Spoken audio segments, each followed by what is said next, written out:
Hey everyone, welcome back to my channel. It's Breanna Nicole, and it's been such a long time since I've sat down and filmed a video. A few of you guys have actually reached out to me asking like what's going on, why haven't I uploaded in such a long time, if I'm okay, and I really want to sit down and thank you guys for reaching out to me and just asking me if I'm okay and things like that. Of course, I did respond to you guys who did message me on some of my social media. For those of you who don't know why I was gone, it's nothing really personal. It was just with everything that was going on with George Floyd and the protests. I just didn't feel comfortable sitting down making beauty content or language learning videos. I just felt that there were more important things going on, and of course those things are still going on. But I just needed to take a small break to focus on more important things.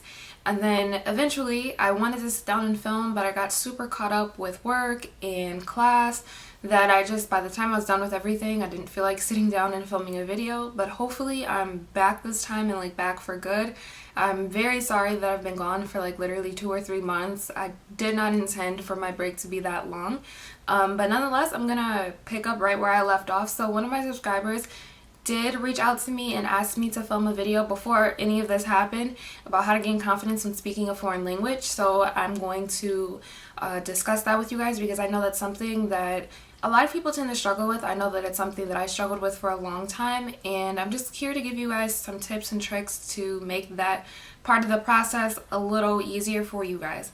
So the first thing that I'm going to discuss is learning to accept the fact that mistakes are inevitable. When we learn a language, we're very prone to making mistakes simply because it's not our native language. We probably even make mistakes in our native language. I know for a fact I make a lot of mistakes in English, and it's just, English is hard. That's all I'm going to say. English can be very difficult because we have a lot of rules.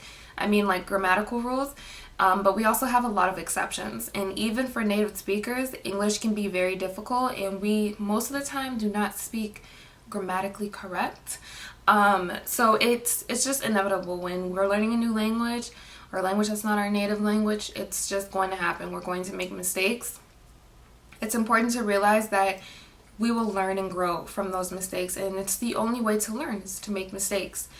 The second thing that I want to discuss is recording your voice. I know this sounds kind of dumb, but recording your voice is going to allow you to hear yourself speak. A lot of people are really uncomfortable with how they sound when they speak a foreign language, either because they feel like they sound really stupid, which is not the case at all. Don't think that you sound stupid, because you don't. You just sound like you're learning a language, which is true.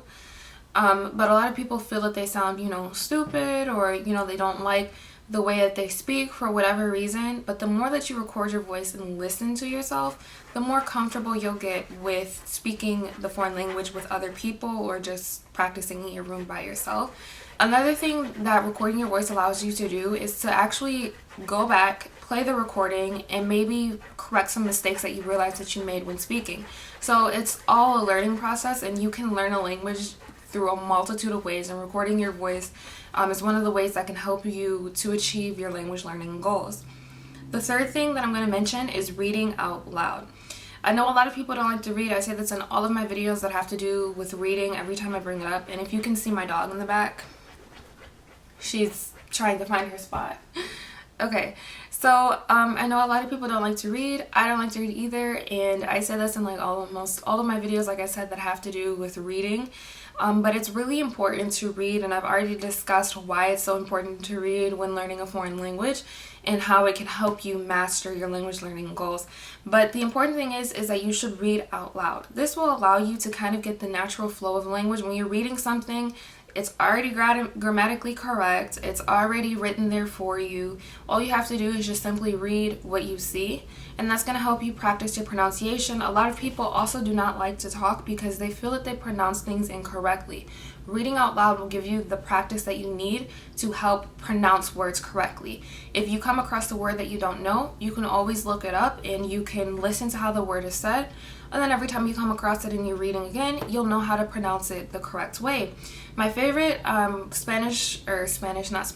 favorite dictionary for learning languages is Spanishtic, and I have the app on my phone. It's incredibly useful. Any word that I don't know how to say in Spanish, I will look it up, or maybe I want to know what it is in English, and I can easily look it up and I can listen to how the word is pronounced. I can also look at verbs and their conjugation. Spanish Ditch is just an all-around great app or website if you guys want to access it from your computer.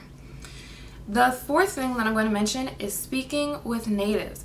I know this is sort of a given, and I probably have explained this in my other language videos in the past, but it's very important to speak with natives because everything that I've mentioned so far, like recording your voice and reading out loud, is great, but sometimes it's great to have a person there that actually knows the language and that can correct you immediately when you say something. Speaking with natives is just the best way to learn the language.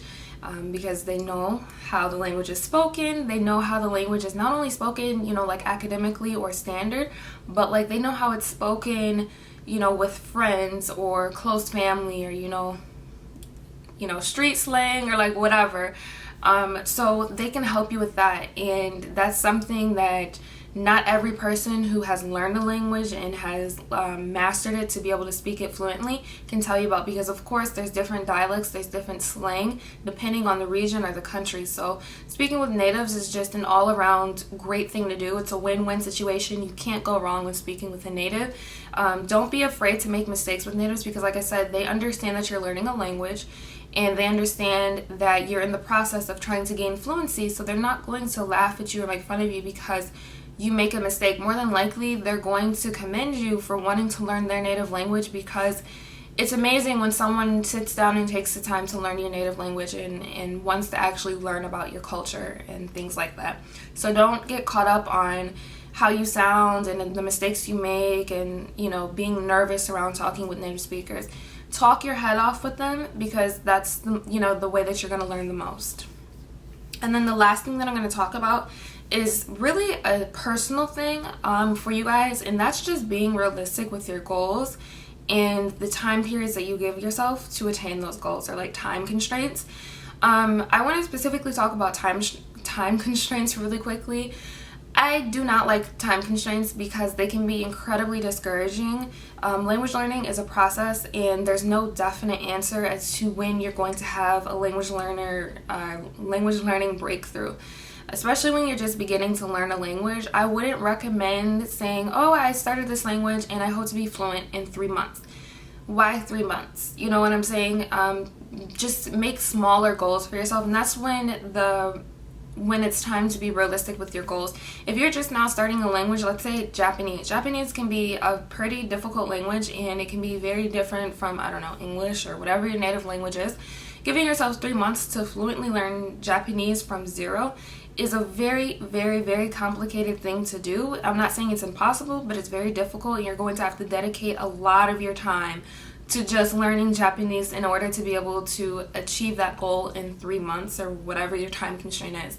So maybe it should be something that's smaller. Like, for instance, if you are learning Spanish, for example, you're just, you're, intermediate learner, and you just learned how to use the preterite and the imperfect. Maybe your goal is to successfully use the preterite and the imperfect, over the course of a few weeks or whatever. You just want to be able to successfully use it in your conversations with native speakers. That's a small, attainable goal. Saying that you want to be able to speak fluently and speak like a native, within a week, 2 weeks, 3 weeks, whatever, isn't exactly the most rewarding thing, simply because when that week or 3 month mark approaches and you're not where you want to be with that goal, it's going to be incredibly discouraging, which is why I do not recommend giving yourself time constraints. And it'll hurt your confidence, basically. So be realistic with your goals, and make sure that they're attainable to the point where you're working towards something and it's a challenge, but it's not overly difficult, and where it's not unattainable or almost impossible. Because once you attain and achieve a small goal, it's going to boost your confidence, like skyrocket high, and you're going to feel much, much better, and that's going to help with your overall confidence with speaking. So I really hope that this video helped you guys gain some confidence when speaking a foreign language. This doesn't just apply to Spanish, but it applies to every language that exists in the world. If you did like this video, don't forget to give it a thumbs up, like, and comment, subscribe to my channel, and I will see you guys in my next video.